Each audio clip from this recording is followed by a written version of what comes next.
Hi, everyone. We're live once more for our uncomfortable conversations. This is episode 7, and we're going to talk today to Aliénor Salmon, about her journey to quit her job and just dance, and the journey of that dancing journey. And so here she is. So I'm gonna if I get a request from her, I'm gonna let her in. I hope not to get a lot of noise from the outside. It's really hot in here, and my street is really busy, so I apologize for that. I don't think. Oh, there you go. Your request. Yay! I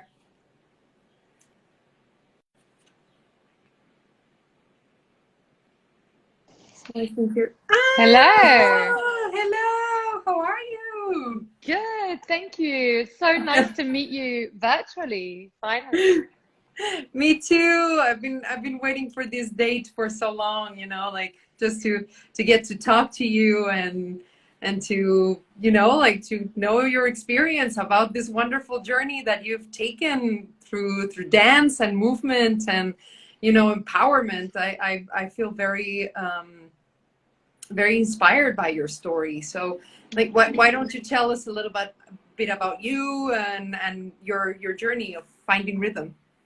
Wow. So this is, I don't know where to start. So I'm half French, half English. I grew up in the UK, and at the age of 24, I set off to work abroad. My dream was actually to go to Latin America, but destiny sent me to Asia instead.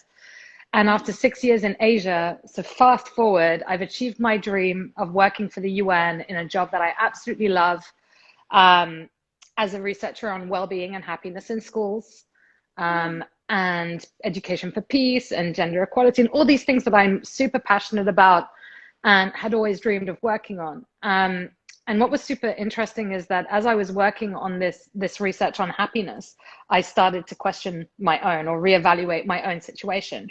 And it coincided with a time where I was suffering a little bit from, not exactly, kind of just before the first signs of burnout, and I'd lost 3 people I cared about very much. And it just forced me to reevaluate what my own happiness could look like. And so my book, Finding Rhythm, actually starts with this opening scene, which is how this whole story started, which was me asking a friend of mine, what would you do if you could do anything without the limit of time or money? And I think that's a question that all of us should ask ourselves, because we very often place those two things as limits on our dreams or on anything that we want to achieve in life. I'll never have the time, I won't be able to get the time off work, or I don't have the time in my day, or I don't have enough money. And actually, you would be surprised what answers you come up with when you ask yourself that question. Imagine that I had absolutely no idea that my response would be, I want to learn how to dance. It just came suddenly. That was, for me, the idea of dancing, especially in a Latin American context, was my idea of being fully alive at a time where I was, like so many of us, behind a desk most of the day. And I wanted to liberate my body from my desk and be moving and living and listening to music. And for me, that was just freedom. It was, freedom from so many things, freedom from the fear of what other people will think, freedom from the responsibilities of life, the freedom to move, to be moving around, and do whatever I wanted with my time. And so this just started off as an idea and kind of ended up becoming a dream dance itinerary that I sketched out. And then after talking with a number of Latin friends, it kind of grew, and they were all insisting I go to their country and learn their dances. And it ended up being an itinerary of 8 dances in 8 countries over 1 year, or 8 months. I think originally the plan was 8 months. and it ended up being 10 months, 8 countries, and 18 dances, because of course every country I got to was, you need to learn this as well, and you need to learn this as well. And also because I was completely surrounded by music and dance wherever I went. And so my debut memoir, my book, Finding Rhythm: An International Dance Journey, is actually that chronicles this entire journey through these 8 dream dance destinations, as well as my own evolution and how it really completely changed my lifestyle to something that I never expected. You know, I always thought I would spend the rest of my life working within the UN. That was, for me, that was until the rest of my days. And now I live a life that's actually quite different in many ways. That's amazing. Yeah. How was that, for example? I'm very curious about the, you know, the uncertainty and the, you know, like that, this like, okay, now you're leaving that. Now you're going through those countries, through those dances. I imagine you had savings to do that. And but how did you manage with the uncertainty? And also, like, how was your quest while freelancing through that journey? Like, was it hard? Was it, you know, like, were there times where you felt like you didn't have any money, so you had to go somewhere else? You know, like, I mean, it's just a question that I have. No, I think that's a really good question. I mean, as glamorous as it sounds to say that I just packed up my bags and went like that, actually, there was a lot of planning involved. And this would be my advice to anyone who wants to pursue a dream like this. I spent, I'd say, about a year saving the first few months without any specific intention. But the moment I got the idea for this, I had a purpose. I had something to save for. And I started thinking of lots of different ways that I could make this journey affordable, like using air miles. I never knew air miles were useful, but they actually paid for 80% of my flights, I'd say. Oh. I'd been accumulating them over years by staying loyal with the same airline group, and that actually helped me quite a lot. And yeah, so I was saving, and I planned it that I would have more or less enough to survive for the entire journey. Okay. And of course I spent over, and that ended up, I didn't change my plans. I just racked up credit card debt, which I'm so glad I have now paid off. But that's the reality. I mean, I'm going to be honest. I went home penniless with a huge amount of debt, like 2-figure debt on my credit card. And I don't regret it one bit. It was the best decision I ever made, because I knew that I would find a way to pay it back eventually, and that this moment had to be lived fully. I don't recommend people to get in debt on their credit card, by the way, but I do recommend saving, definitely. I think that's really important. As for the uncertainty that you talk about, I think that this is a really big thing, because I think a lot of people wish that they could kind of quit their life and go and do something else. But there's a lot of fear around, will I ever get a job again? Will I be taken seriously for taking a break from my job? Will I have enough to survive? Will I still be employable? What will people think of me? You know, there are so many questions and uncertainties around this. So actually, something that helped me a lot is I started researching career breaks. So in the UK, there's this popular gap year. A lot of people take a gap year after university or just before university, but more commonly after university, where they travel. But the career break, it turns out, is a big thing in people in their late 20s, early 30s, and even 40s. And from what I was finding from a lot of articles online, just from a simple Google search, was that actually employers value a career break, and even more so if it's done later in life, because it shows that you are adventurous, that you take risks, that you're able to save and organize and plan, because you're not necessarily on a backpacker trip at a later age. You know, you're kind of going to be going out, not just to party, but really the type of travel is different, you know? Yeah. And in my case, it was definitely, there was a lot of dancing and a lot of parties, but I was really there for the cultural immersion, not just for the sake of a party, you know? And I think that that's very important. And in the first couple of chapters of my book, I talk about these fears and these uncertainties. But in the end, if anything, I got nothing but support from my colleagues. You know, no one judged what I did. In fact, what most people are going to think is, oh, I wish I'd done that too. Yeah. Yeah. And I think that's something so important to keep in mind. And I started freelancing. I did one freelance job during the journey, but most of them were at the end, when I was coming to the end of the journey. And I was really pleased to see that actually it is possible. You don't expire just for taking a year off, you know? Yeah. Yeah, it's really important that thank you for sharing that. I appreciate it, because I do know a lot of people that are, you know, in that mindset, that they really have a dream, they have a yearning for something, and they just don't ever take the step because of that fear, of saying, Yeah. no, but I cannot take a break from my career, like it's gonna be, you know, like whatever. And it's I think that if the plan, as you said, like you really planned it, you saved, you structure your journey, it became something that you had a goal, a very specific goal, a very Yes. specific set.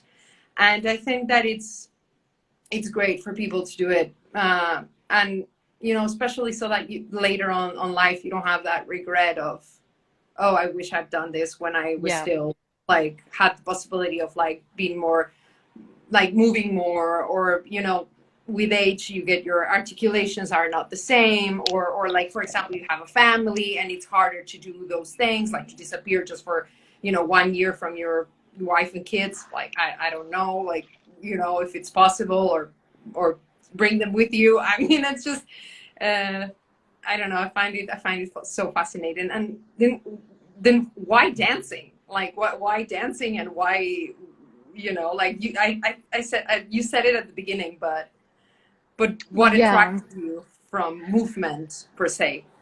Yeah, I think there are two factors. One of it was the movement part, and the other one was the cultural part, which was specifically Latin American culture. So I'm bilingual. I Okay. grew up speaking French and English, and switching between both languages fluently from a very young age.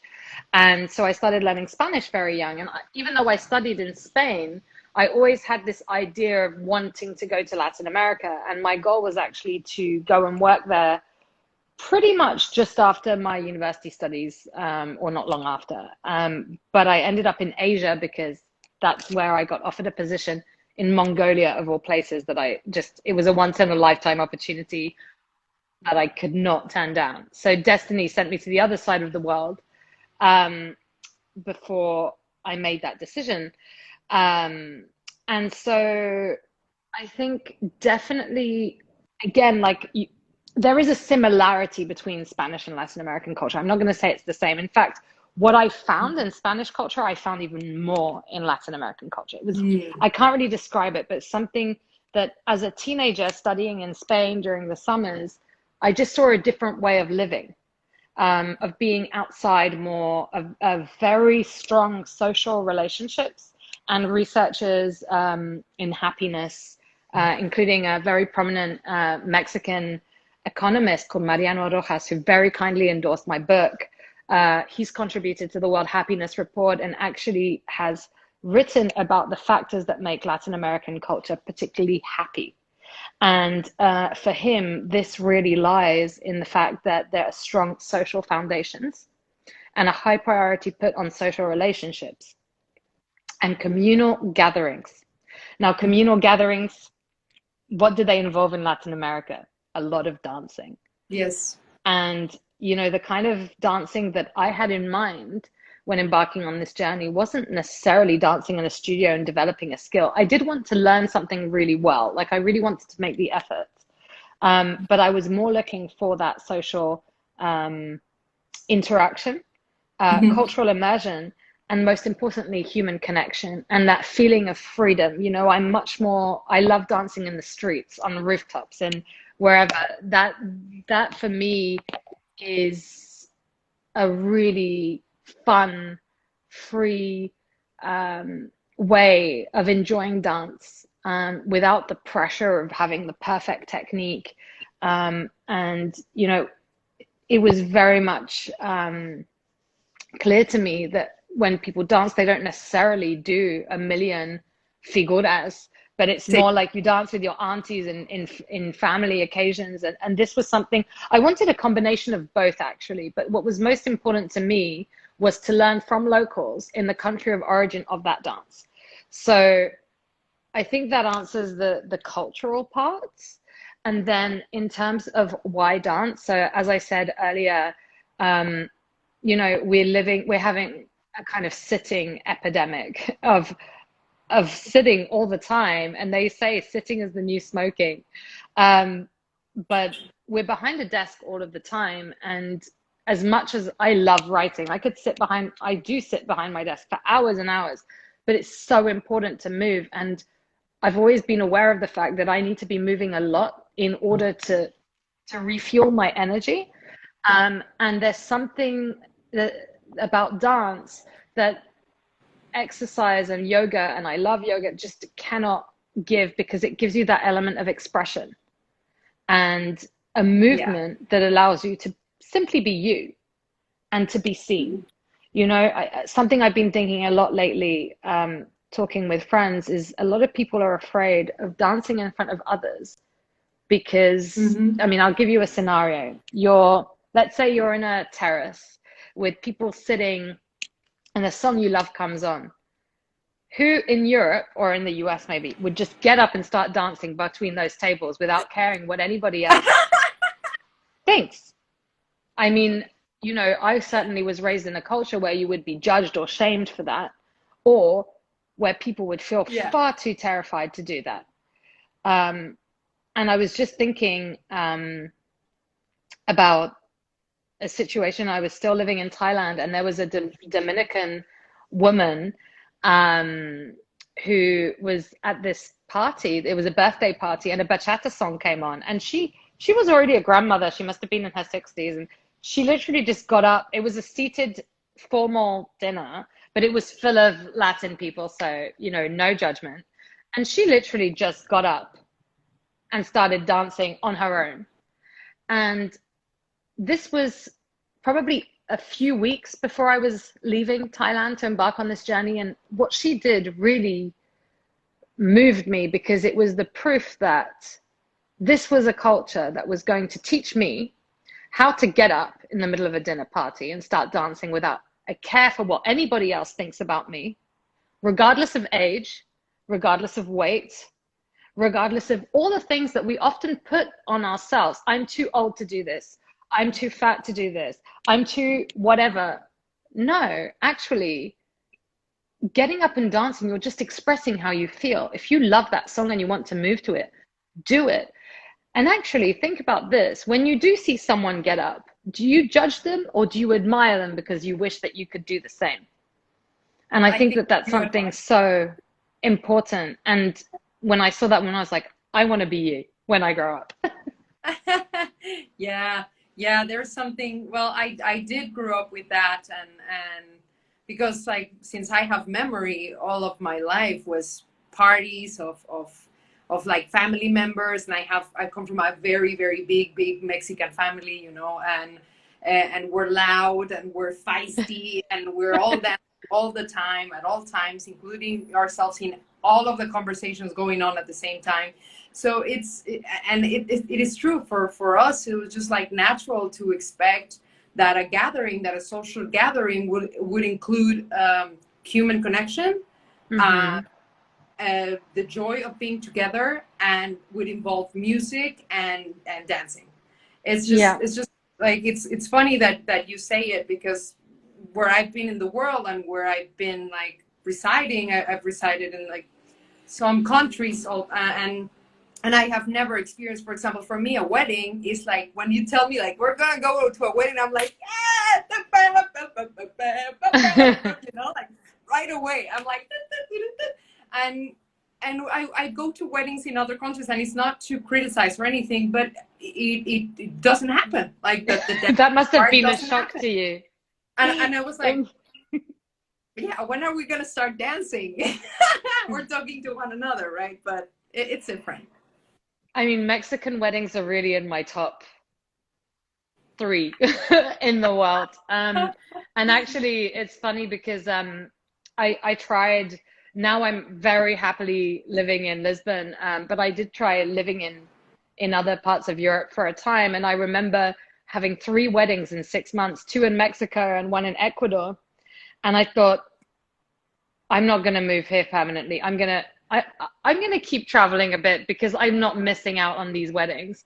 And Yeah. there was a time before COVID where I was moving around based on other people's weddings, especially Latin ones. These were the ones that I did not want to miss out on because they're so much fun. And you know, even other family events such as Christmas, for instance, I remember talking with a Colombian friend who told me how bored she is um, at normal Christmases in the US because, Mhm.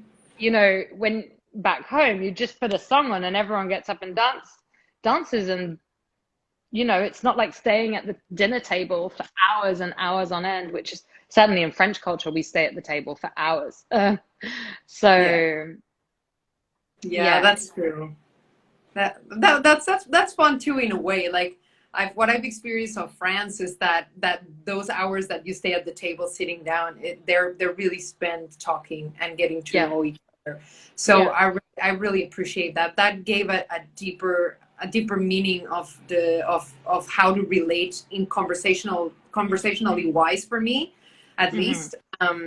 But there is something about that thing you said about just moving to express how you feel, and just like giving Yeah, yourself permission to just exist with the body that you have, with the personality that you have, with the skin color that you have, with the traits that you have, with the cultural background that you have, and simply express your feelings through movement. And that is free for everyone in the world, and yeah, a very exactly. cool way to connect.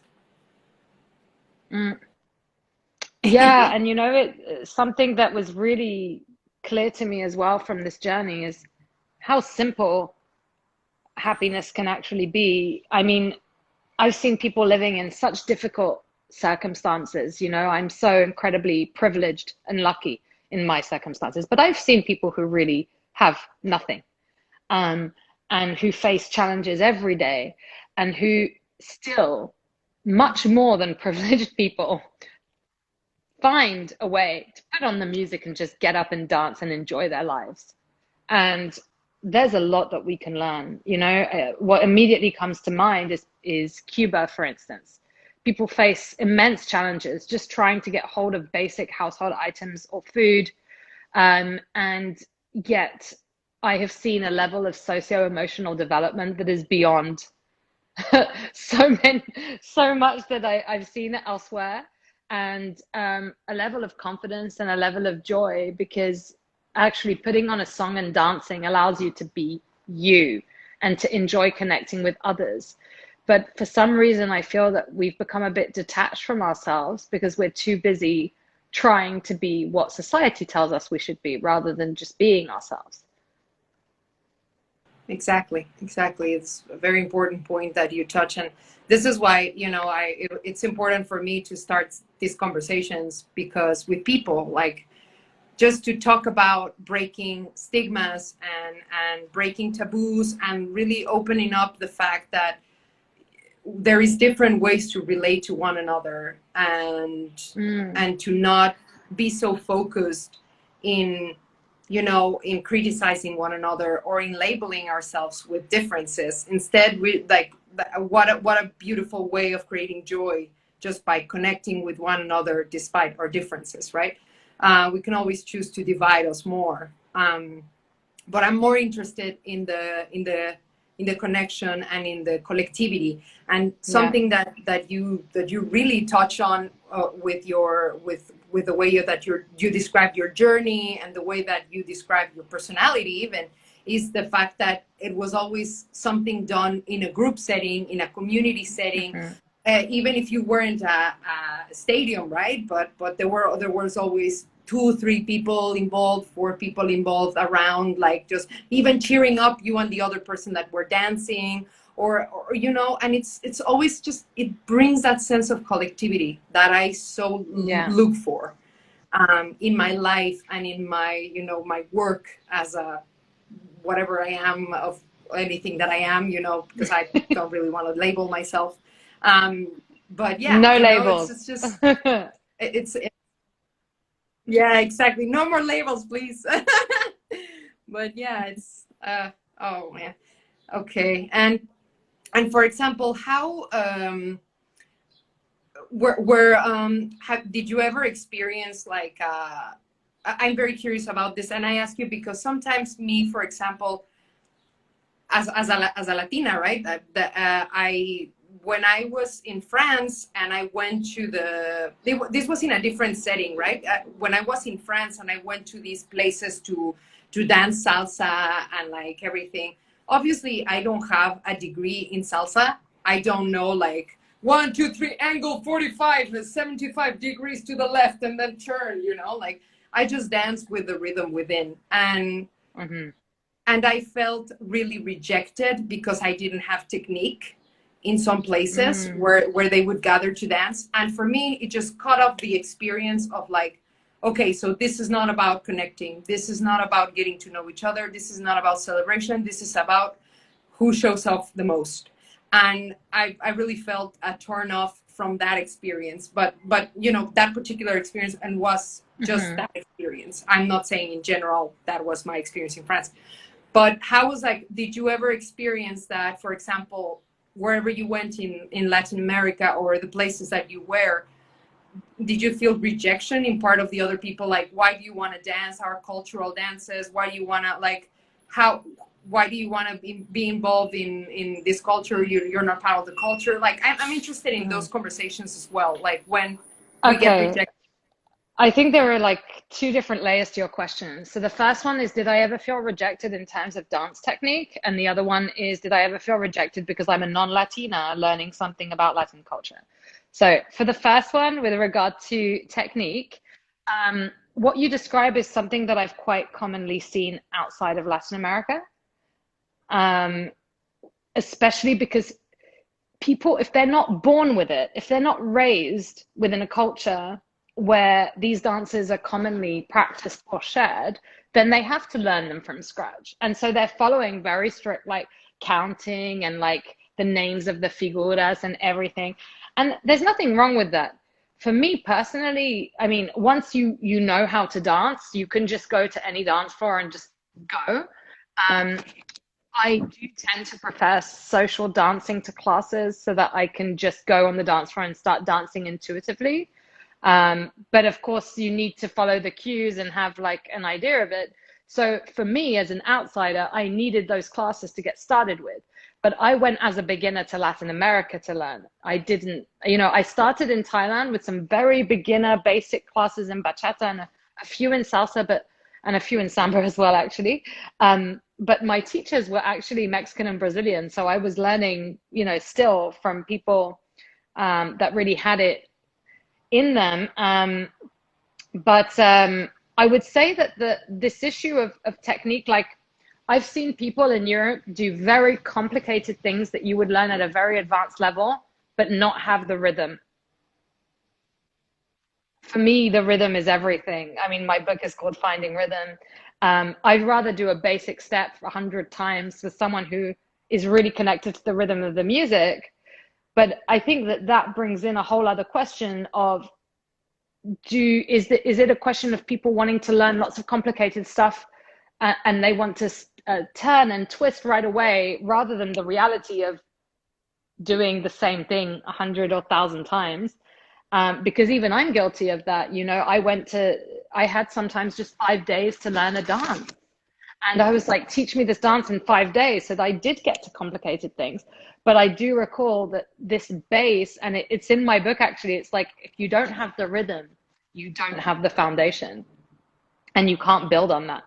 Now, something that I think is important is the distinguish to distinguish between showing off and artistic expression. I mean, when you get to a more complicated, like a more advanced level, you can create so many beautiful things, and it's part of the enjoyment of reaching that. What's important is the intention. And I remember my first samba teacher, Nino, in Thailand, who said to me, some people dance to express and some people dance to impress. And it's very important to make that distinction. If you want to express yourself creatively, if you want to be authentically expressed as yourself, by all means, I mean, it doesn't even have to be a technical skill. You can just do whatever you want and it's you. But if it's to impress, then I think wanting to transmit an emotion to an audience or to people around you is if you think of some of the most important on-stage performances, of course, dancers and any artist for that matter, maybe not want to impress their audience, but transmit an emotion, make them feel something. I mean, sometimes there are songs you listen to and you get goosebumps, it really does happen. But you definitely have, I mean, there's always this stereotype of the guy you dance with who's looking at me and he's turning you around. Like, I've seen that 100 times. Like, it's quite funny. And it has happened to me, actually, that I've ended up accidentally dancing in places that were way above my level and where I was really just a nuisance to the dancer. Or the people dancing with me were so frustrated that I couldn't follow. And maybe that's just me by accident stumbling into something that maybe, even if it's a social dance that's frequented by more advanced dancers, and other times you have very kind people who will be patient and take a chance on a beginner. And I think that that's really, really lovely when that happens. And so the other really interesting part of your question that I'm really glad you brought up is the one of feeling rejected because of Latin culture. Believe it or not, I have never felt so welcome in my life. Really. Nobody ever criticized or judged me for wanting to learn their dances or their music or anything. I had dance academies. Like in Mexico, I joined a traditional folkloric dance troupe in a neighborhood of Mexico City called La Guerrero. And people were like, my Mexican friends were like, what are you doing in La Guerrero? Why are you going there? And I'm like, but this is the only place I found a dance school and they're going to teach me this and whatever. And, I would get things wrong. And I was suffering with altitude sickness because Mexico City is really high altitude and the pollution. So imagine stumping on a traditional, it's kind of, I don't know how you would describe it in English, but a zapateo. You're like stumping and stumping and stumping. And then I was just getting so dizzy and exhausted and kind of collapsing against the wall once in a while. And, people didn't mind. They were happy to share their culture with me. I wasn't, I never saw their culture as something that I could wear for fun. It wasn't just an opportunity. It was a desire to understand other ways of thinking, other perspectives on life, and other ways of doing things, and I, as a humble student, learned so much through every single dance. I learned something about that country and culture that I could improve about myself, something that my own culture will not give me. And having lived in Asia, I feel like I'm so incredibly lucky to take, and I wouldn't even say take, but to learn from others on alternative ways of doing things with the goal of simply being a better person. Correct. I appreciate so heartily felt it, your insight, because I've heard it from other people, and it's not to reboost my ego or anything, but it's just it really makes my heart burst that our Latino culture, at least in Mexico, it's always outside, right? It's always like with the heart in the hand. Here is my heart, take it. I would love for you to be a part of my life. I would love for you to be a part of my culture. We are the culture of welcomeness. And I really praise that. and I am very proud of being Mexican. And I will say to the corners of the world, I'm a Mexican immigrant in America, and it's not sometimes easy to be an immigrant Mexican in America. Um, and but thank you for saying that. It really touches me a lot. It touches on my vulnerability, because sometimes I really feel that I'm often treated as an outsider in other settings, and there's always something, right? It's either the accent, or it's either the color of my skin, because I don't look Latina enough, for the misconception, or because I'm not wearing a poncho, or a mariachi behind me, whatever that means, or because I'm not selling myself like the sexy Latina on bikini.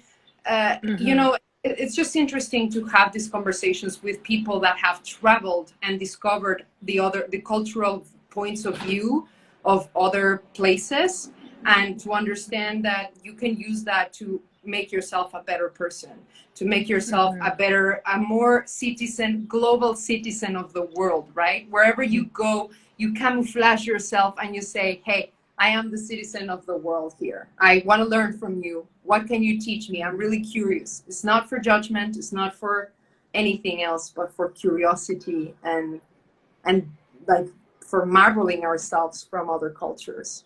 I really appreciate you for taking that trip, and for sharing your story, like for being courageous enough to share your story and your point of view of your experience.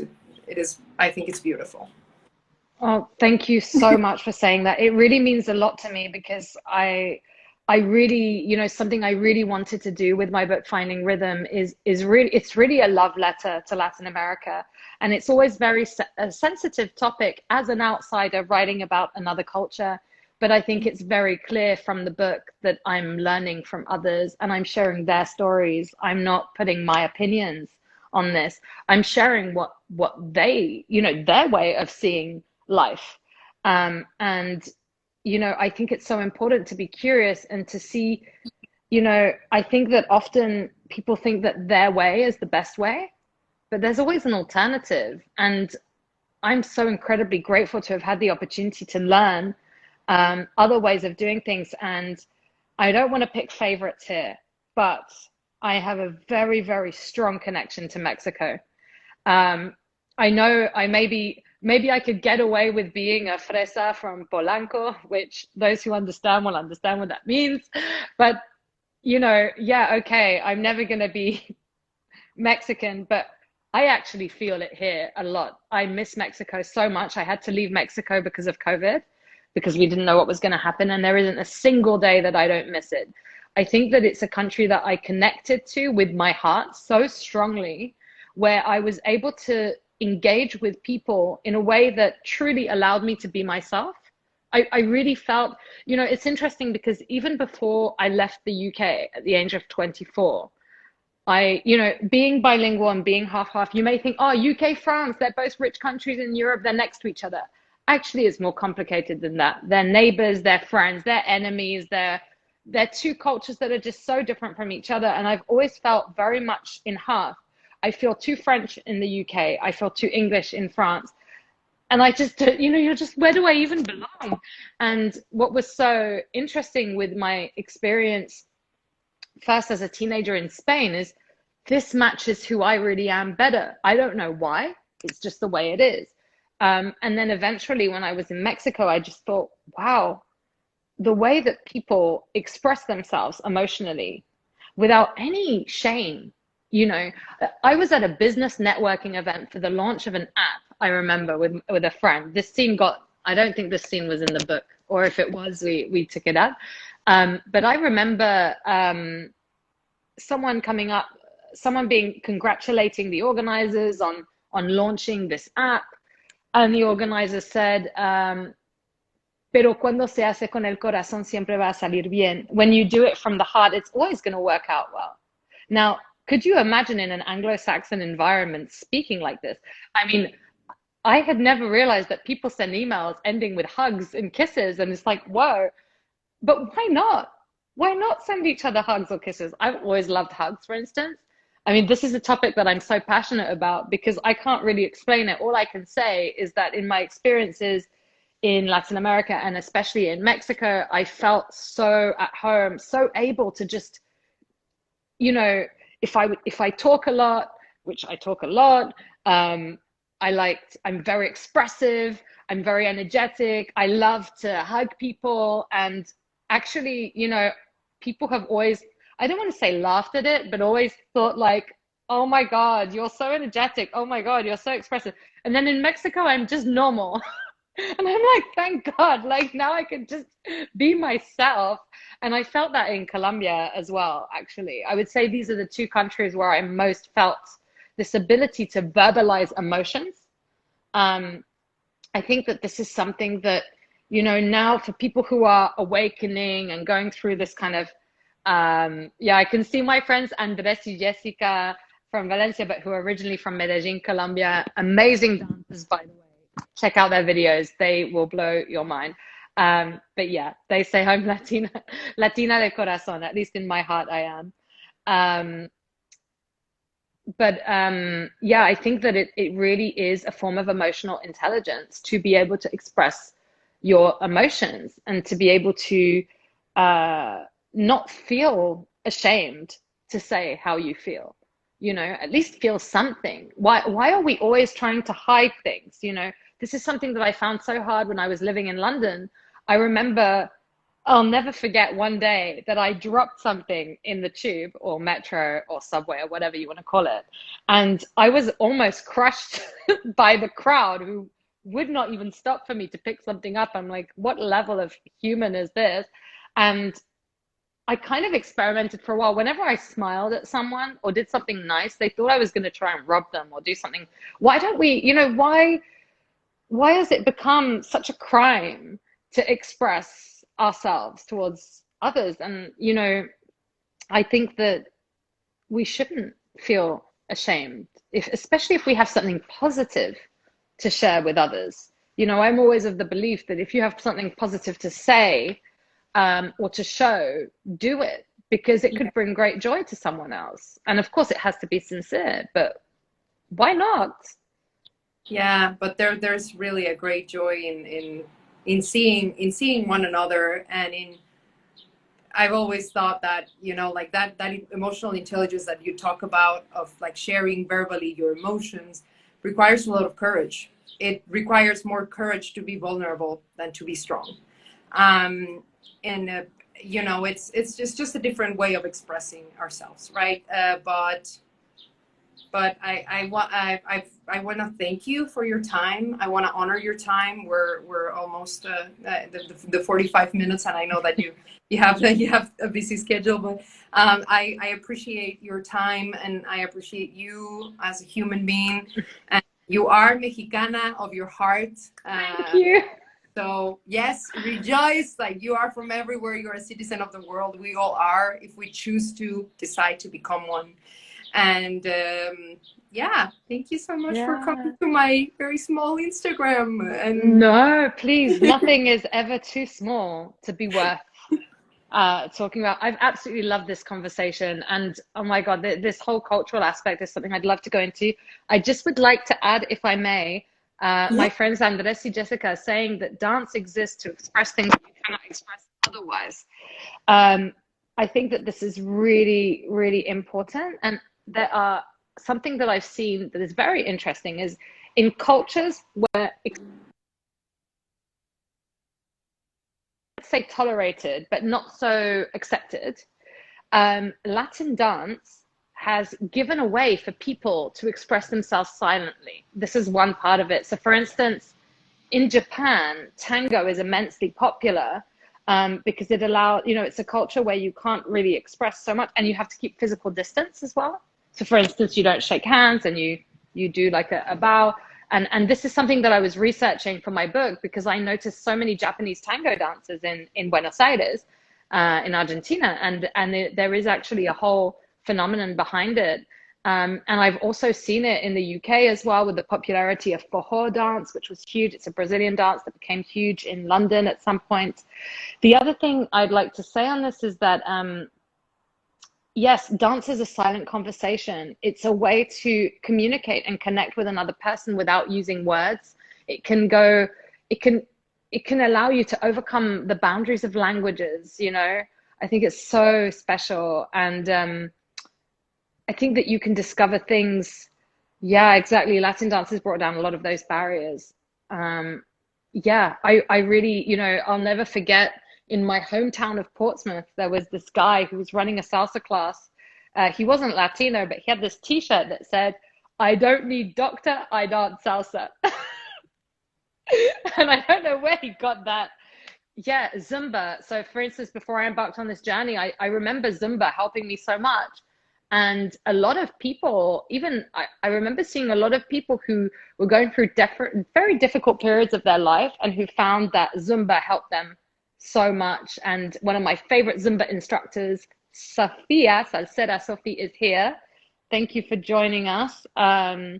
She's a big dance fan. She's originally from Cali, Colombia, and an amazing Zumba instructor. Um, it really allows people to just be in their body and feel comfortable in their body in a world where we're too much in our minds.